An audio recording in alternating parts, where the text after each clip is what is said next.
Bagaimana cara memilih dan membeli bibit entok yang berkualitas?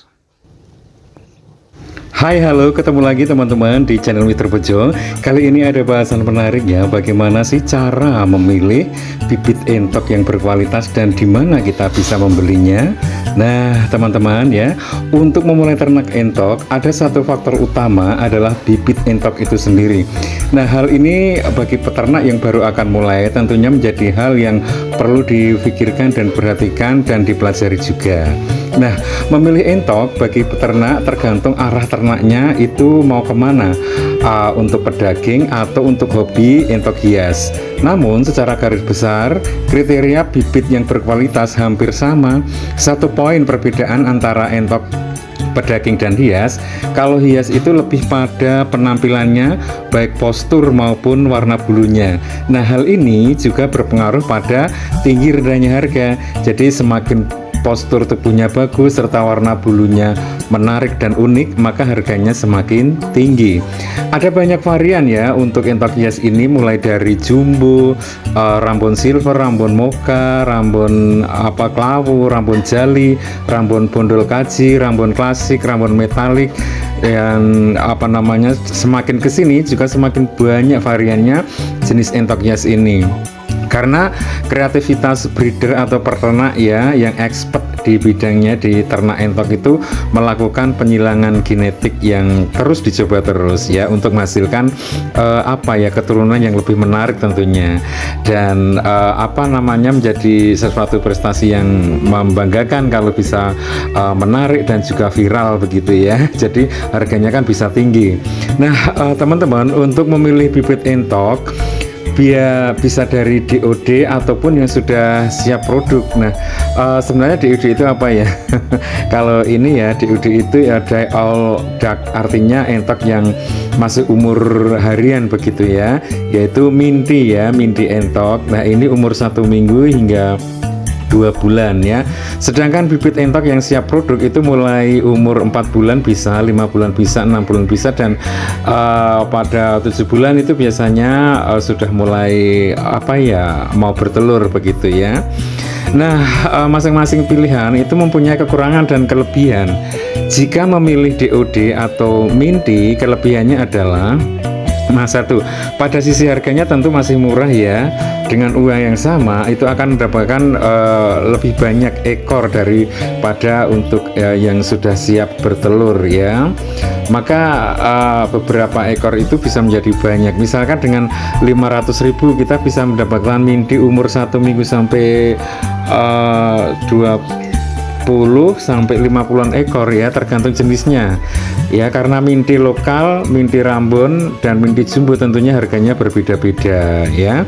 Yang kedua, sebelum belum memerlukan kandang yang luas, artinya minti itu masih kandang di peranjen masih bisa, tidak terlalu luas, dan tentunya nanti sambil menunggu mintinya besar itu bisa menyiapkan kandang yang lebih luas. Yang ketiga, pakan juga masih irit ya.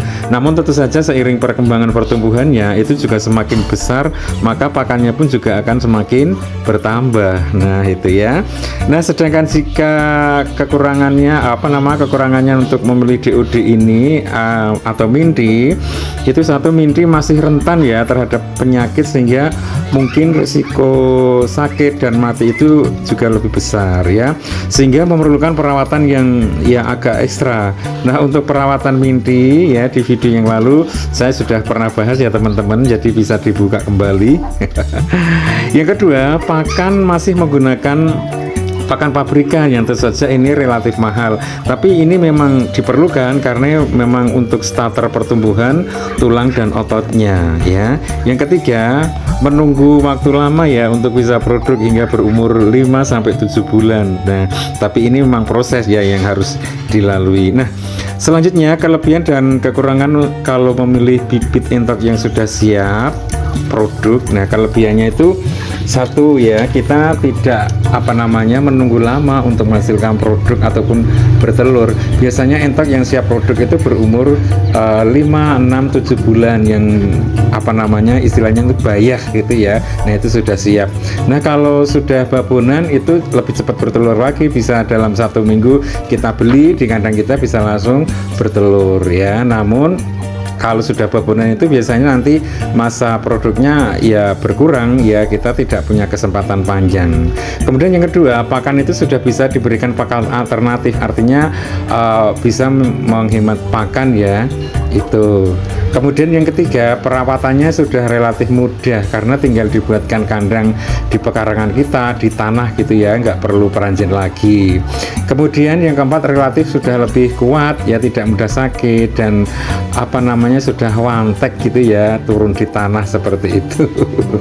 Nah, sedangkan kekurangannya apa? Nah, satu tentunya harganya kan lebih mahal ya. Misalnya dengan asumsi 500.000, kalau Mindy kan tadi dapat 50-an ekor atau 30 atau 20 tergantung jenisnya. Tapi kalau sudah bayar siap produk itu mungkin hanya mendapat 2-4 ekor ya, dan itu pun juga tergantung jenisnya juga ya. Jika memilih langsung babon kalau sudah berumur ya risikonya tadi masa produknya itu sudah berkurang. Oke. Nah, selanjutnya jika teman-teman milih bibit yang masih Mindy, ini perlu diperhatikan caranya ya. Nah, terutama faktor kesehatan ya. Nah, ini harus diperhatikan ya. Yang pertama, ciri yang berkualitas itu Mindy satu, aktif dan lincah. Jadi Mindy itu bergerak aktif dan merespon cepat ya terhadap suara ataupun gerakan ya. Jadi gerakannya itu lincah ya, betul-betul gitu ya, dan tidak klemar-klemar gitu ya, berigas gitu ya, sat-set. Dan yang kedua adalah bulunya bersih ya, bulunya itu mengembang sempurna, kemudian halus, kering, dan tidak terlihat kusem atau lengket gitu.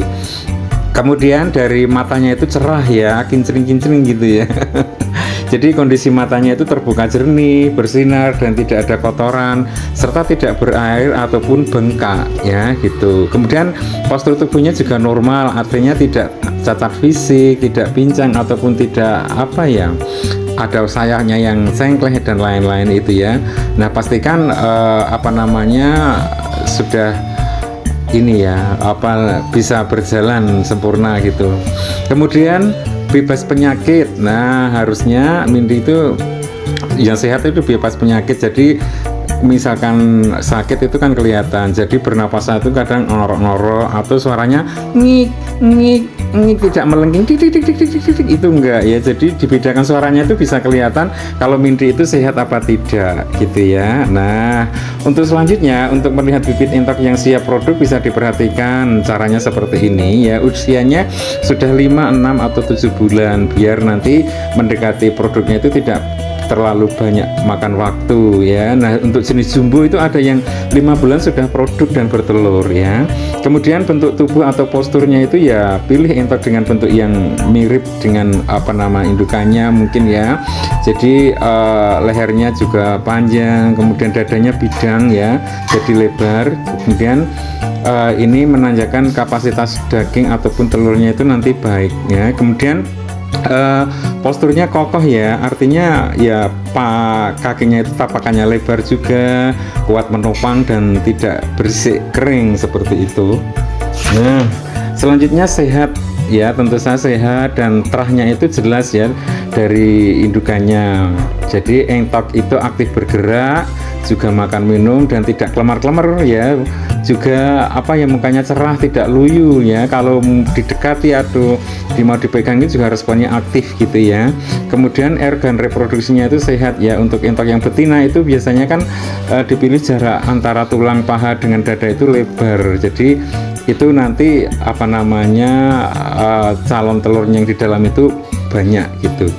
Nah, teman-teman, sekarang di mana kalau kita mau mendapatkan entok atau bibit entok Mindy yang berkualitas dan sehat? Nah, ada 2 tempat ya bisa kita mendapatkan bibit entok, yaitu ada di pasar, ini mudah, dan juga kita bisa mendapatkan di peternak langsung. Nah, kalau saya boleh sarankan teman-teman membeli entok atau bibit entok minti itu di peternak langsung. Mengapa? Nah, kita tidak membeli di peternak, ketika kita membeli di peternak langsung kan kita bisa melihat langsung keadaan kesehatannya, bisa melihat langsung indukannya, dan kita juga bisa tanya langsung terah indukannya seperti apa, serta kita bisa sharing-sharing ya tentang perawatannya, kemudian pakannya yang sudah dilakukan selama ini, sehingga kita tinggal meneruskan. Nah, kita juga bisa melihat langsung ya keadaan kandangnya itu bersih apa enggak ya. Nah, kalau kandangnya bersih kan kita juga jadi yakin ya bahwa entoknya itu sehat, karena kebersihan kandang itu juga sangat berpengaruh pada kesehatan entok. Nah, itu ya. Nah, selanjutnya untuk menemukan peternak kita bisa loh tanya langsung ke teman yang mungkin sudah mulai beternak ya. Tetapi sekarang sangat mudah Pak ya untuk menemukan peternak, karena adanya media sosial di HP kita ya. Banyak media sosial yang digunakan peternak itu untuk memasarkan hasil ternaknya ya, di berbagai macam platform, baik FB, IG, TikTok, Thread ataupun YouTube gitu ya. Nah, dari situ kita bisa nanya, bisa DM atau japri alamatnya, terus kita bisa datang. Namun jika mungkin peternak itu jauh alamatnya atau mungkin tidak tersangkut dengan kita bisa membeli secara online atau COD-nan ya. Nah, namun membeli online itu juga ya perlu hati-hati, perlu sabar ya. Jadi kita juga perlu mencari akun peternak yang tentu saja amanah dan jujur ya, karena ini memang banyak kasus ya, pembeli itu merasa tertipu dari pembelian online ini gitu ya. Nah, selanjutnya kalau teman-teman mau beli entok di pasar itu saya sarankan dipertimbangkan lagi ya, walaupun ya di pasar itu banyak barangnya, tapi mungkin dari sisi kualitas, kesehatan kita kan tidak tahu keadaannya ya.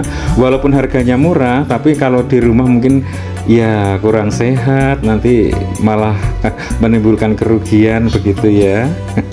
Jadi ya dipertimbangkan lagi kalau mau beli di pasar ya.